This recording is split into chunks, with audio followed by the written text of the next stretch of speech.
Alright, let's look back to where we started and quickly review the big ideas behind how large language models, or LLMs, actually work.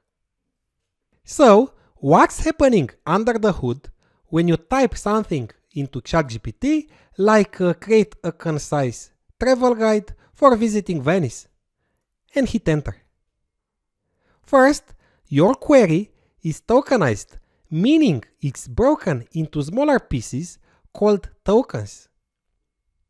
These tokens become part of one-dimensional sequence within a conversational protocol which defines who is saying what.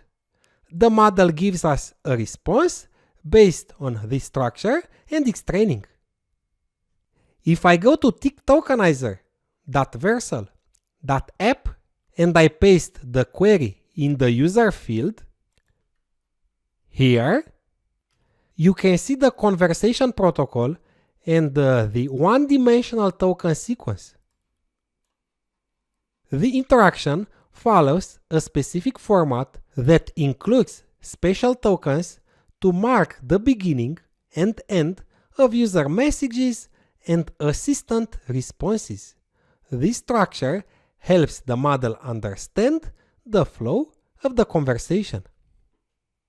Now, if I take the assistant response and paste it in the assistant field, my entire interaction is represented by 345 tokens.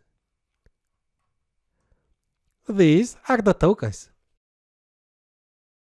Each token has a unique ID number from the model's vocabulary, which can contain around 100,000 different tokens. As you continue chatting, asking more questions and getting answers, more tokens representing your query and the model's response are added to this sequence.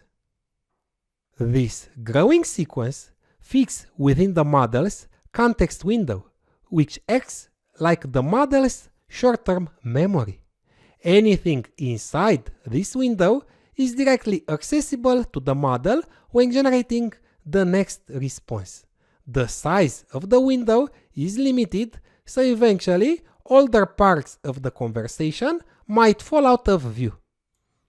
And when you click New Chat, that completely wipes the state clean. It's starting from scratch. The context window is emptied and you can start a fresh conversation with no memory of the previous one. This is important because keeping too many old tokens can use up resources and potentially confuse the model if they aren't relevant anymore. So, I encourage you to start a new chat whenever you switch topics, as it helps the model respond faster and more accurately. Now, the big question: where does the model get the content for its answer? How does it generate those response tokens? The model takes its knowledge from its training, which generally happens in three major stages: pre-training, supervised fine-tuning, and the reinforcement learning, often with human feedback. Pre-training is the longest and the most resource-intensive phase. The model is fed the entire internet, previously processed and filtered, so data is high quality, diverse, and relevant.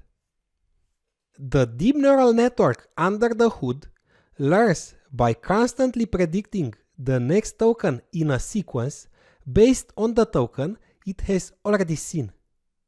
You can think of the result like a lossy zip file of the internet, represented by billions of numbers. These are the model parameters. This so-called lossy file is a compressed representation, but lossy means it's not perfect. It captures statistical patterns and general knowledge, but not every single detail. Think of it like having a vague recollection of everything it read. After pre-training, we have a base model, which is like an internet simulator, but not yet a helpful assistant. To turn the base model into a useful assistant, it undergoes SFT. Here, it's trained on a curated dataset of example conversations. Human labelers create prompts and demonstrate ideal assistant responses: helpful, truthful, and harmless. The model learns to imitate these examples, essentially getting its personality and conversational skills programmed in. Think of its responses now as simulating what those human labelers would say.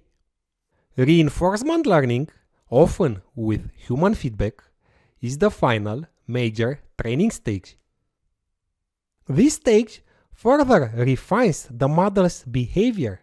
The goal is to encourage the model to generate responses that are not just plausible, but also high quality, aligned with human preferences, and better at complex tasks like reasoning.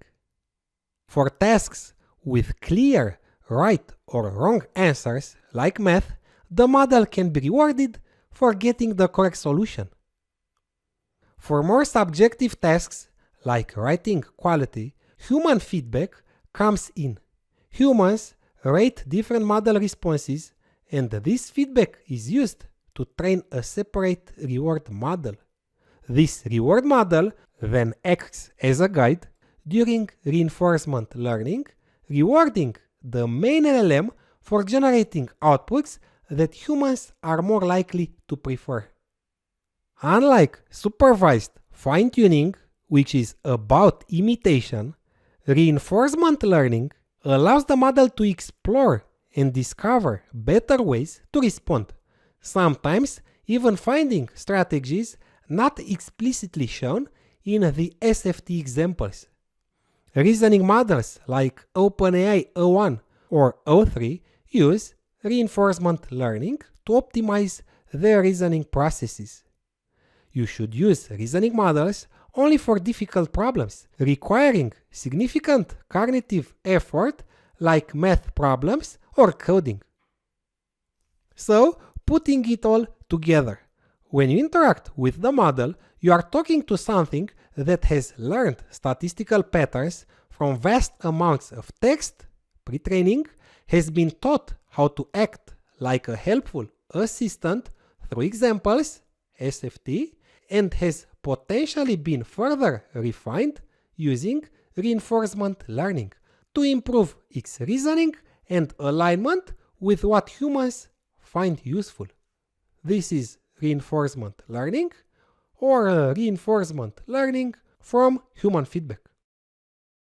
It's crucial to remember that each response is generated based only on the tokens currently in the context window.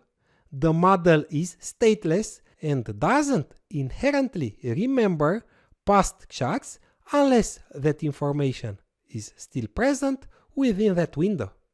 Now, you might know that some versions of ChatGPT have an optional memory feature. This is an extra layer added by OpenAI. If you turn it on, it allows ChatGPT to remember specific things you tell it across different chats, like your preferences or facts about you. However, this memory feature is separate from the core LLM's stateless processing. Even with memory enabled, the model still generates each response based on the context window at that moment. And the memory feature just injects relevant remembered information into that context window. So, in summary, you are interacting with a model that learned from a compressed, imperfect snapshot of the internet, was trained to act like a helpful assistant through supervised examples, and became more sophisticated through reinforcement learning that rewards good behavior.